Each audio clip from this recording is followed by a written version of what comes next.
여기 있어줘서 고마워요. 부정행위 이야기를 구독해 새 이야기를 놓치지 마세요. 내 인생이 얼마나 힘든 길을 갈지 전혀 몰랐어요. 한때 행복했던 내 존재가 무너지기 전에 내 눈앞이 악몽으로 변했어요. 이 소란스러운 이야기는 거의 5년에 걸쳐 이어졌기 때문에 제 인생의 완전한 그림을 그리려고 노력하는 동안 양해해 주세요. 모든 것이 무너지기 시작한 약 5년 전으로 돌아가서 모든 일이 제 아내와 제 딸의 가장 친한 친구의 아버지에 관한 충격적인 폭로와 함께 일어났습니다. 익명성 우리는 그를 3이라고 부를 것입니다. 마침내 3에 대한 진실이 불과 4개월 전에 밝혀졌습니다. 3은 내 자신의 결혼 생활에 대한 이혼을 마무리했습니다. 여행 내 아내와 나는 그 기간 동안 약 20년 동안 함께 18대 18세의 자녀를 낳았습니다. 여느 부부처럼 11살 딸과 11살 아들을 두고 많은 우여곡절을 겪었습니다. 대부분은 캘리포니아의 한 도시에서 일하면서 재정적 어려움으로 인해 엄청난 생활비에 직면했습니다. 부유한 동네에서 우리의 존재는 부 때문이 아니라 행운의 자부심과 전통 때문이라는 점을 기억하는 것이 중요합니다.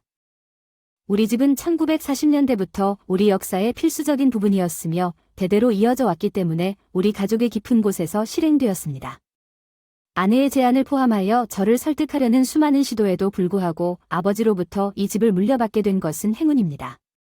저는 이 집을 이곳에서 키우기로 선택한 헤아릴 수 없는 감상적 가치 때문에 절대 거부합니다. 부유한 동네 아내와 나는 약간의 수입을 얻었지만 우리는 큰 부를 가진 사람들에게 둘러싸여 있음을 발견했습니다.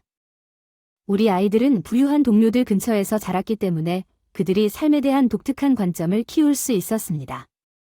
우리 아들과 딸을 소비하는 물질적 상품에 대한 욕구와 끊임없이 싸워야 하는 것 같았습니다.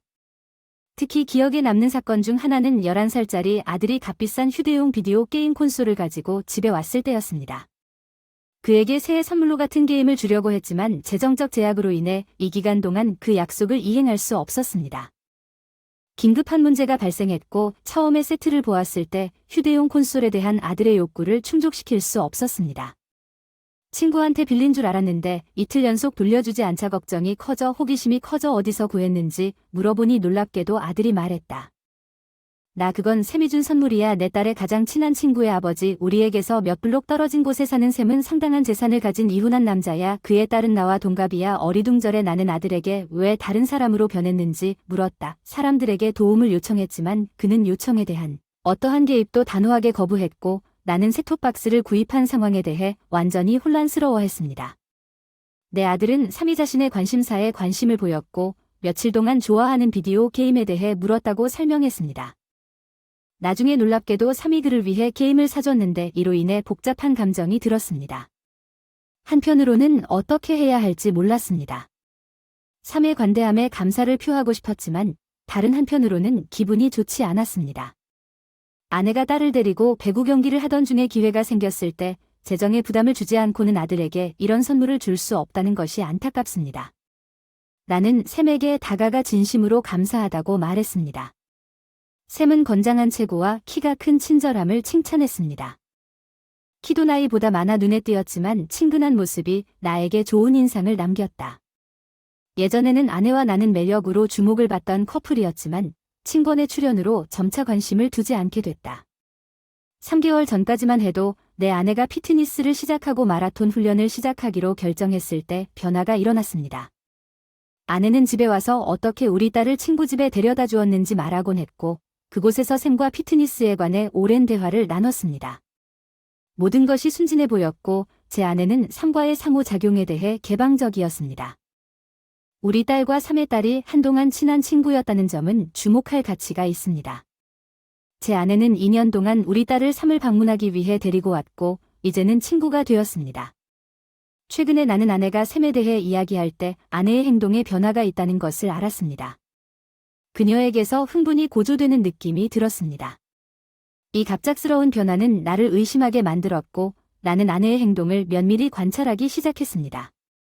나는 그녀가 우리 딸과 함께 3을 방문하는 빈도가 크게 증가했다는 것을 알았습니다. 이전에 그녀는 딸을 떠나 집에 가곤 했지만 이제는 그녀를 데려와 3의 집에 머무르곤 했습니다. 우리 딸이 부정행위를 직접적으로 비난하지 않고 진실을 알아보기 위해 집에 돌아올 때까지 오랫동안 같은 장소에 주차했습니다. 저는 몰래 딸의 차에 GPS 추적기를 설치하여 딸의 움직임을 추적하고 어디에 있는지 확인할 수 있었습니다. 그녀는 딸과 말다툼을 벌이는 대신 샘의 집에 딸을 남겨두고 갔습니다. 나는 이 일을 할 때마다 대화에서 샘의 이름을 조심스럽게 언급하기로 결정했습니다. 나는 그녀의 열정이 커지는 것을 보았고 그녀는 그가 얼마나 훌륭하고 긍정적인지에 대해 열정적으로 이야기하는데 몇 시간을 보냈습니다. 나는 내 아내가 삶의 지능적인 부와 그가 소유한 재산에 대해 자주 이야기하는 것을 눈치채지 않을 수 없었습니다. 나는 삶이 그의 성공에 대해 끊임없이 그녀에게 깊은 인상을 주고 있다는 인상을 받았고 그녀는 그 결과 이러한 세부 사항을 나와 공유하기를 열망했습니다. 이러한 대화 중 저는 삶이 의심스러운 아내에게 의도적으로 자신의 성공을 자랑하고 있다는 인상을 받았습니다. 나는 수사관의 역할을 맡아 증거를 찾기 위해 아내의 휴대폰을 뒤지기 시작했는데 놀랍게도 그녀가 삶에게 더 자주 문자를 보내고 있다는 사실을 알게 되었습니다. 누구보다 다정한 하트 이모티콘과 다정한 말로 가득한 이 메시지는 나에게 깊은 상처가 되었고 배신감을 느꼈다. 알고 보니 이 관계는 샘이 이혼 소송을 제기한 시점과 일치하는 7-8개월 정도 지속됐다.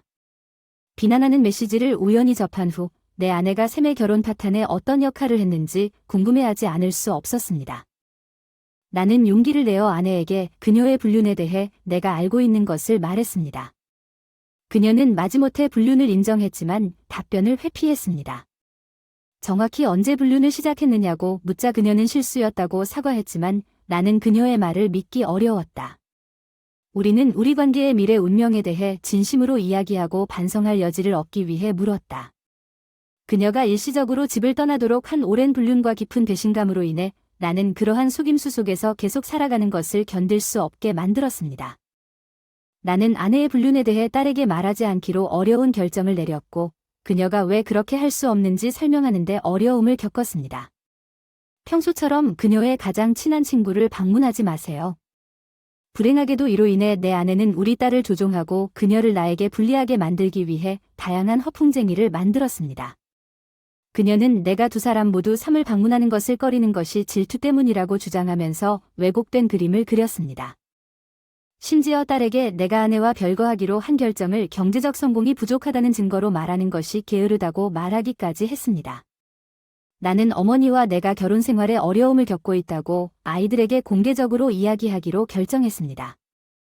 나는 일부러 그녀의 불륜에 대한 자세한 내용을 공개하지 않고 그녀에 대해 나쁘게 말하지 않기로 결정했지만 그녀가 나에게 부당하게 무례하기 시작했을 때 내 아내가 내 딸의 세계관에 영향을 미쳤다는 것이 분명해졌습니다. 이에 대해 나는 그녀의 휴대전화를 빼앗는 처벌을 결정했습니다. 불행하게도 3위 그녀에게 새롭고 더 좋은 전화기를 사줬다는 그녀의 분노한 반박은 나에게 신경을 곤두세웠습니다. 나는 싸움에서 지고 있는 것처럼 느꼈고 아내가 떠나자 감정적인 충격은 매우 강했습니다. 나는 가족의 상황에 대한 통제력을 상실했습니다. 이틀 후 GPS 추적기를 통해 그녀의 차가 샘즈 플레이스에 밤새 방치된 것을 보고 가슴이 가라앉았습니다. 이 사건은 무너져가는 우리 결혼 생활의 마지막 타격이었습니다. 그 순간 화해에 대한 희망의 빛은 사라졌습니다. 나는 큰 부를 소유하지는 못했지만 나는 존엄성을 유지하고 돈 때문에 굴욕을 당하는 것을 거부합니다. 삶에는 물질적인 것보다 더 중요한 측면이 있으며 그중 하나는 아내의 행동으로 인한 신실함입니다. 쌓아온 관계가 깨졌으니 마음이 무거워서 힘을 모아 전화해서 이혼하기로 한 내 결정을 그녀에게 알렸다. 그녀는 뉘우치는 기색 없이 차갑게 안도의 메시지를 썼다. 이혼에 대한 기대감에 이 말은 나에게 큰 상처를 주었고 내 안에 느꼈던 엄청난 고통을 전할 말을 찾으려고 애썼다. 사람은 워킹데드맨으로 감정적 혼란에도 불구하고 나는 아이들의 안녕을 위해 열심히 노력했지만 아내의 행동은 파멸의 흔적을 남기고 어느 날 저녁 다른 사람과 함께 새로운 삶을 시작했습니다. 내 딸은 오지 않았습니다. 집에 와서 답답해서 휴대폰을 빼앗겼기 때문에 아내에게 연락해서 딸의 행방을 문의하기 위해 전화를 걸었고 당황스러웠습니다. 아내가 샘의 집에 있으며 앞으로는 그곳에 머물겠다고 하여 이 소식에 화가 났습니다. 나는 내 딸을 즉시 집으로 돌려보내야 한다고 맹렬하게 말하였다. 갈등 중에 경멸적인 말과 욕설을 주고받으며 열띤 논쟁이 벌어졌다. 아내는 나를 게으른 사람이라고 부르며 답답함을 표현했다. 나는 할 수 없다고 말했다. 그녀의 훌륭한 배우자를 제공하기 위해 삼은 내가 그녀의 관심을 받을 가치가 없으며 지난 20년 동안 그녀의 발전을 방해했다는 것을 그녀에게 주입한 것 같았습니다. 그녀의 말의 무게는 상상할 수 없을 만큼 분노와 괴로움으로 나를 압도했습니다. 상황이 이상해지자 저는 충동적으로 샘의 집으로 차를 몰고 가서 도착하자마자 당국에 긴급히 연락했습니다. 저는 딸을 즉시 돌려보내줄 것을 요구했고 경찰이 개입하면 강제로 데려가겠다고 협박까지 했다고 분명히 밝혔습니다. 아내는 저를 당혹스럽고 좌절시켰습니다. 그녀의 딸이 나와 함께 집으로 돌아가도록 허용해야 했던 것은 큰 짜증이었습니다. 나는 짜증스러운 감정에 압도되어 샘을 경멸하며 대하는 샘에게 분노를 표출하지 않을 수 없었습니다. 그는 나의 부적절한 행동 때문에 내가 자신의 집에서 나가기를 원했습니다. 그들은 스캔들을 일으키지 않기 위해 내 딸을 보내기로 결정했지만 그녀는 내가 경찰의 도움을 받아 삼의 집에서 강제로 그녀를 쫓아내는 것에 분개한 것이 분명했습니다. 그리고 그녀의 어머니에 대한 말은 충격적이었습니다. 비록 그녀가 영향력을 갖고 있다는 것을 알면서도 저는 그녀에게 화를 내지 않았습니다. 이 사건 이후에 그녀에게 화를 내지 않았습니다. 제 아내는 삼의 자금 지원을 받아 값비싼 변호사의 도움을 받았습니다. 그녀는 이혼을 받은 후 이혼 절차를 신속하게 진행하기로 결심했습니다. 나는 이혼을 승인했지만 제한된 자녀 양육권 합의에 동의하지 않아 우리가 법정에 출두하게 되었습니다. 그녀는 나에게 재산을 요구하는데 관심이 없다는 것이 분명해졌습니다. 나는 대상이 아닌 소중한 조상의 집 외에는 가치가 없었기 때문입니다. 결혼하기 전에 그것이 나에게 속해 있었다는 사실 때문에 분할하려면 내 아내와 샘이 값비싼 변호사를 고용한 이유가 우리 아이들의 완전한 양육권을 얻으려는 의도 때문이라는 것을 깨달았습니다. 그들은 내가 아이들을 조작했다고 비난했습니다. 사건이 법정에 갔을 때 저는 판사와의 개인 인터뷰에서 당황했습니다. 제 자녀 중 2명이 저에 대한 신체적, 언어적 학대 혐의를 공유했습니다. 내가 경찰에 갔던 날 밤 내 행동에 앞서 아내의 매끄러운 변호사는 그 사건을 자신의 이익을 위해 필사적으로 실종된 딸을 찾고 있었습니다. 나는 경찰을 개입시켰고 현장에서의 나의 행동은 부적절하다고 인식되었습니다. 나는 그것을 알고 완전히 어리둥절했습니다. 내 아내는 이러한 배신에도 불구하고 판사 앞에서 이야기를 조작하기 위해 우리 아이들을 조종하는 데까지 많은 노력을 기울였다고 나는 내 아이들이 자라면서 내 유일한 잘못은 불행하게도 나의 부부족이라는 것을 깨닫게 될 것이라고 믿으며 아이들에게 원한을 품지 않았습니다. 내 아내는 한때 행복했던 우리 가족을 효과적으로 파괴한 쓰라린 법정 싸움에서 승리했습니다. 이것은 절망에 빠져있기보다는 나에게 깊은 경각심을 불러일으켰습니다. 나는 집안에서 한가롭게 지내기를 거부했습니다. 나는 술을 마시지 않기로 의식적인 결정을 내렸습니다. 그리고 자기 연민에 빠지지 않기 위해 다행스럽게도 내 직업은 나와 같은 어려운 상황에 처한 사람들을 위해 무료 치료사 서비스를 제공했으며 이 기회를 스스로 활용하게 되어 기뻤습니다. 나는 체육관에 가입하고 운동을 시작했습니다. 나는 내 자식들에게 화를 내는 것이 부당하다는 것을 알면서도 배신감을 지울 수 없었습니다. 그럼에도 불구하고 나는 아버지로서 어떤 일이 있어도 그들을 보호하고 부양해야 할 의무가 있다는 것을 끊임없이 되새겼습니다. 상황은 이혼한 지 불과 한 달 만에 아내가 나에 대해 금지 명령을 받았기 때문에 상황이 더욱 복잡해졌습니다.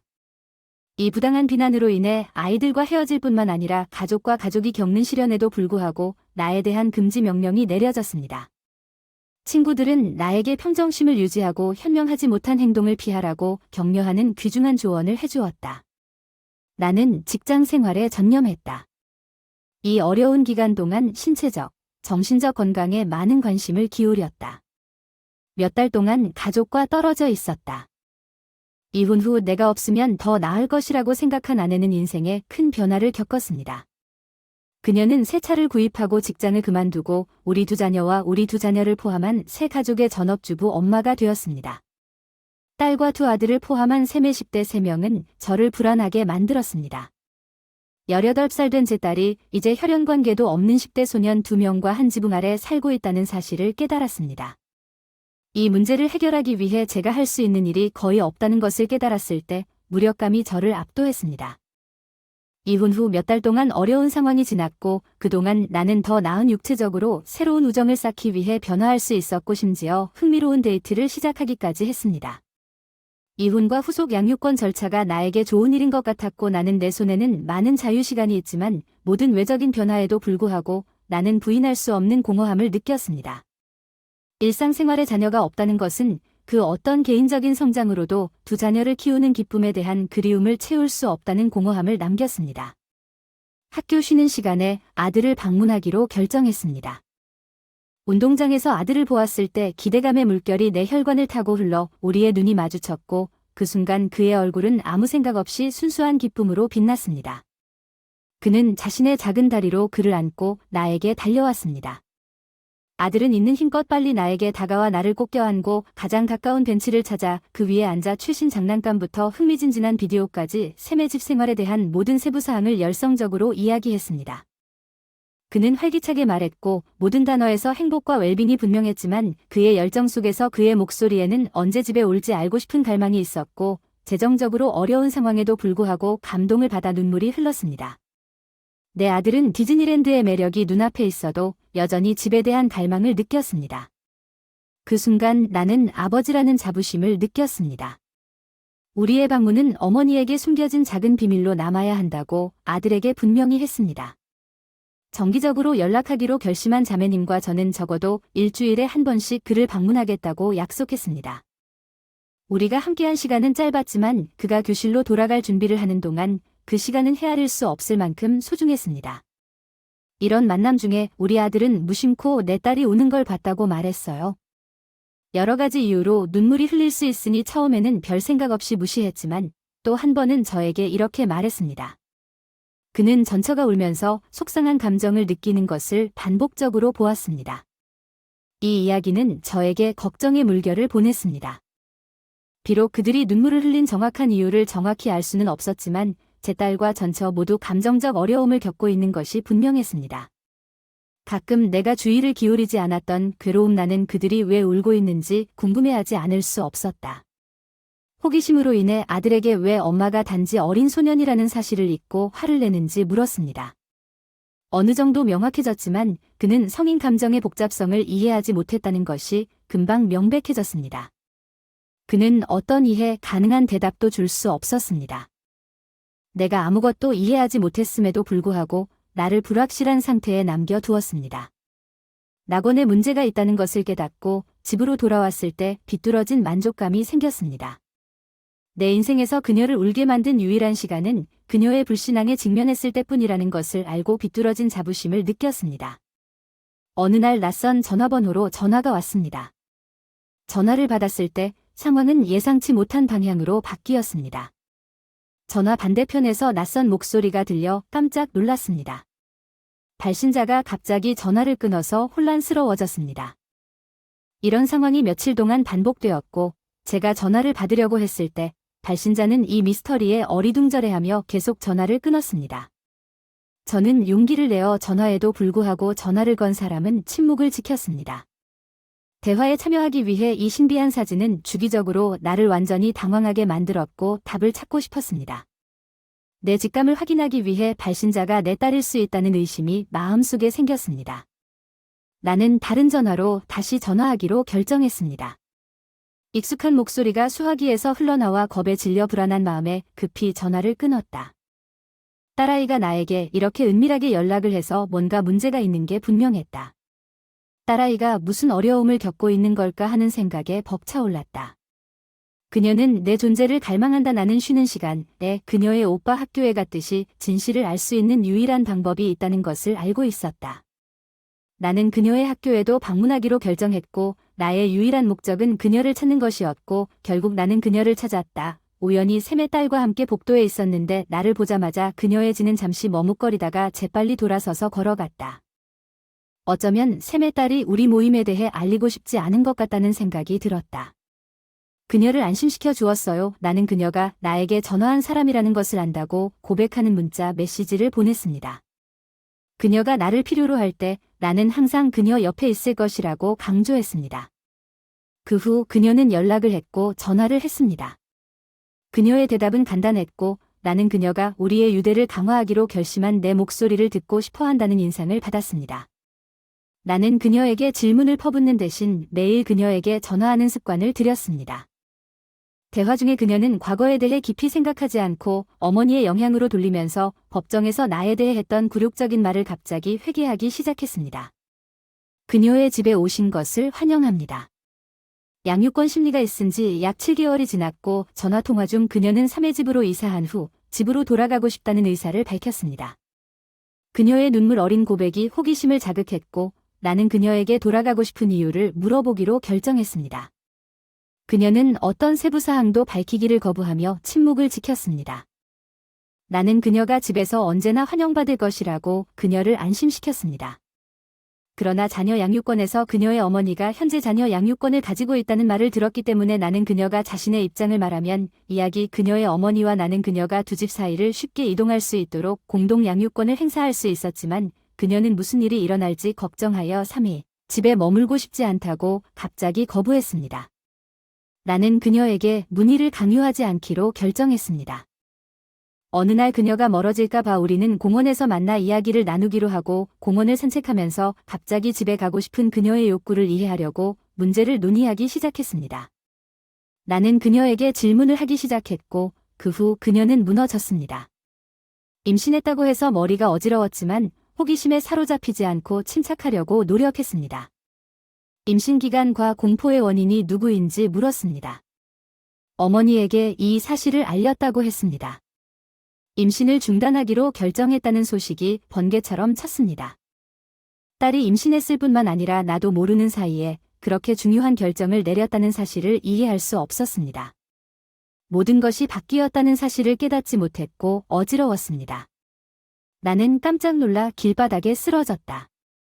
그 순간 눈물이 흘렀다. 나는 딸아이가 대답을 간절히 원하는데 실패한 것 같은 기분이 들었다. 딸아이에게 임신의 책임이 누구에게 있는지 말해달라고 잠시 머뭇거린 끝에 딸은 마침내 그것이 사실임을 인정했다. 샘의 10대 아들 나에게 터진 분노는 거의 걷잡을 수 없을 정도였다. 나는 복수를 갈망했다. 내 딸을 보호하겠다고 결심했다. 나는 그녀가 그 끔찍한 곳으로 주저없이 돌아오지 않도록 최선을 다하겠다고 굳게 약속했다. 나는 내 아내의 전화번호를 눌러 이렇게 말했다. 그녀의 행동에 대한 나의 불만 나는 내 딸이 나도 모르게 그런 고문을 당했다는 것을 이해할 수 없었다. 그녀의 목소리의 조용한 어조에서 그녀는 모든 것이 괜찮은 첫 비밀을 유지하는 것을 선호한다는 것이 분명했지만 나는 그냥 그럴 수 없었다. 이 불의를 무시하십시오. 내 안에 불타오르는 불의의 분노는 생각지도 못한 채 가해자와 맞서겠다는 결심을 부채질했습니다. 나는 전처의 부모에게 연락하여 놔둘 수 없는 상황을 알렸습니다. 18세 손녀의 임신과 그들 자신의 충격적인 세부 사항을 확인하지 않았습니다. 누구에게도 알리지 않고 임신을 중단하기로 한 딸의 결정은 저를 놀라게 했습니다. 시킹 저스티스에서 나는 그녀가 딸을 그렇게 취약한 위치에 놓았던 이기적이고 태만한 엄마의 모습을 보여주어 모두를 내 편으로 만들었습니다. 딸은 그동안 나와 함께 머물렀습니다. 법적 보호를 받기 위한 격동의 시기 형사사건을 기대하며 경찰에 갔는데 놀랍게도 그 소녀는 그녀보다 몇 살 위였기 때문에 법의 적용을 받을 수 없다는 사실이 밝혀졌습니다. 그 순간 제가 느꼈던 말할 수 없는 분노 설명할 수 없습니다. 나는 내 딸의 훔친 무죄에 대한 정의를 구하기 위해 누군가가 이 상상할 수 없는 상황에 대해 책임을 지기를 간절히 원했습니다. 과잉 반응은 다가오는 양육권 심리에서 양육권을 되찾을 기회를 방해할 수 있으므로 평정심을 유지하는 것이 얼마나 중요한지 깨달았습니다. 이혼 후 처음으로 전처를 만났는데 태도가 별로 마음에 들지 않았습니다. 단정치 못한 옷을 입고 만족한 기색이 전혀 없었습니다. 판사가 전처와 변호사를 질책하는 모습을 보면서 만족감을 느꼈습니다. 내 아이들과 진실을 조작한 기만적인 행위로 인해 심각한 결과는 면했지만 행운은 그녀 편인 것 같았습니다. 내 전 부인은 이혼 양육권 심리에서 우리 아이들이 나에게 거짓말을 하게 만든 조작 행위로 인해 법정 모독죄로 판결되었습니다. 몇 달 전에는 정의가 어느 정도 실현되었지만 나는 그녀가 더 가혹한 처벌을 받아야 한다는 느낌을 피할 수 없었습니다. 아마도 감옥에 갇힐 수도 있습니다. 역할이 바뀌면 나는 더 가혹한 결과에 직면할 가능성이 있다는 것이 나에게는 불공평해 보였습니다. 숙련된 변호사 덕분에 나는 내 아이들에 대한 1차적인 양육권을 확보할 수 있었고 내 전 부인은 면회 감독을 받았습니다. 법원 절차는 나에게 유리하게 진행되었습니다. 나는 기쁨을 참을 수 없이 법정을 떠났습니다. 내 딸이 경험한 잠재적인 트라우마 나는 그녀의 치유 과정을 돕기 위해 그녀를 치료하는데 시간을 낭비하지 않았습니다. 반면에 내 아들은 그녀의 유대감을 강화하기 위해 잘 지내고 있는 것 같았습니다. 나는 오프로드 여행을 시작할 수 있도록 4X4 차량을 구입했습니다. 모험을 즐기고 함께 좋은 시간을 보내는 것이 그가 성장하는 데 필요한 전부였습니다. 내 전처의 경우 그녀는 방문 권한을 몇 번만 행사했습니다. 내 전처와 딸 사이의 방문은 결국 내 딸이 그녀의 깊은 곳을 보는 것을 거부하면서 중단되었습니다. 내 딸이 나에게 숨기기로 선택한 이야기의 비밀에는 더 많은 것이 있다고 느꼈습니다. 그럼에도 불구하고 우리 가족이 다시 재결합했다는 사실에서 위안을 찾았습니다. 우리는 벽 안에서 내 전처와 샘에 대해 이야기하지 않기로 의식적인 결정을 내렸습니다. 시간이 지남에 따라 우리 집의 아이들 앞에서 그들의 어머니에 대해 욕하는 것을 자제했습니다. 제 딸도 3의 딸과의 우정을 끝냈지만 구체적인 내용은 몰랐지만 더 이상 묻지 않기로 결정했습니다. 몇 달 후 폭풍이 지나간 줄 알았을 때 전 부인이 갑자기 샘에게 이혼 소송을 제기했습니다. 나는 무엇이 문제인지 알 수 없었지만 그녀의 인생이 망가진 것 같았다는 사실에 어느 정도 만족했습니다. 시간이 지나고 4년이 지났습니다. 나중에 내 딸, 현재 22세은 여전히 어머니와 긴장된 관계를 유지하고 있습니다. 두 사람의 관계가 조화롭지 않은 것이 분명했지만 처음에는 딸이 어머니에게 임신 사실을 숨긴 것에 대해 원한을 품고 있다고 생각했습니다. 의심이 스며들기 시작했습니다. 아이들이 내 구금으로 돌아온 후에도 아직 밝혀내지 못한 이야기에 숨겨진 층이 더 많았습니다. 우리 관계를 재건하기 위해 가능한 한 많은 시간을 그들과 함께 보내기 시작했습니다. 우리의 유대는 그 어느 때보다 강했고 어느 평화로운 날 내 딸 나는 현관에서 휴식을 취하고 있었는데 그 사람이 왜 자기 어머니를 그토록 싫어했는지 오랫동안 궁금했어요. 마침내 나는 용기를 내어 그녀에게 그것에 대해 물었습니다. 그 순간 그녀의 태도가 바뀌었고 그녀는 시선을 낮추었다가 들어 올렸습니다. 머리와 분노가 그녀의 눈에 번쩍였다. 그녀의 입술에서 흘러나온 말은 나를 깜짝 놀라게 하고 당혹스럽게 만들었다. 그녀는 내 전 부인에게 그녀의 남자가 끔찍한 일을 했고 그녀의 어머니가 그녀를 보호하는 대신에 그 일을 덮어주기로 결정했다고 말했다. 그녀가 갑자기 자리에서 일어나 집으로 걸어가자 그 뒤에 이어진 침묵은 나를 완전히 혼란스럽게 만들었습니다. 그녀가 방금 나와 공유한 정보를 처리하는데 몇 분이 걸렸고 나는 미친 듯이 그녀의 진정한 의도를 이해하려고 노력했습니다. 성급히 결론짓지 않기 위해 나는 자리에서 일어나 앉으라고 설득한 뒤 서둘러 그녀에게 다가갔다. 나는 부드럽게 그녀에게 말을 분명히 해달라고 부탁했다. 그녀가 진실을 말하기가 어려운 것이 분명했지만 마침내 그녀는 나에게 아버지가 그녀의 아이는 샘의 아들이 아니었지만 샘 자신은 충격을 받았습니다. 나는 내 딸이 그와 영구적으로 이사한 후 내 딸이 그와 친구가 된 이후로 그녀의 침묵을 사려고 노력했다는 것을 깨달았습니다. 그의 의도는 결백과는 거리가 멀다는 것이 분명해졌습니다. 내 딸을 임신시키면서 아마도 내 딸이 공황 상태에서 내내 그의 표적이 되었을지도 모른다는 생각이 들었습니다. 내 딸은 지원과 보호를 바라며 내 전처에게 자신의 임신 사실을 말했지만 전처는 내가 그 사실을 알지 못하게 하는데 더 관심을 두는 것 같았습니다. 상황은 결국 제 전처가 샘에게 모든 것을 말했지만 그들이 문제를 비공개로 해결했는지 비밀리에 해결했는지는 모르겠지만 그들은 제 딸이 이러한 폭로에 충격을 받아 낙태하도록 설득했습니다. 나는 시간을 낭비하지 않고 즉시 경찰에 신고했습니다. 정의를 찾기 위해 우리는 경찰 보고서를 제출했습니다. 사모님이 이웃법 집행기관에서 이사했지만 그의 새 거주지에서 그를 체포할 수 있었고 놀랍게도 내 전 부인은 유죄 협상을 한 후 나중에 체포되었습니다. 그녀는 자신의 연루를 인정했습니다. 그 결과 그녀는 6개월이라는 비교적 짧은 형을 선고받고 집행유예를 받은 반면 삼은 범죄의 성격을 고려할 때 22년의 징역형을 선고받았으며 감옥 내에서 위험에 처할 가능성이 높습니다. 그의 감방 동료들이 그의 행동의 실제 정도를 알게 되면 벽이 생깁니다.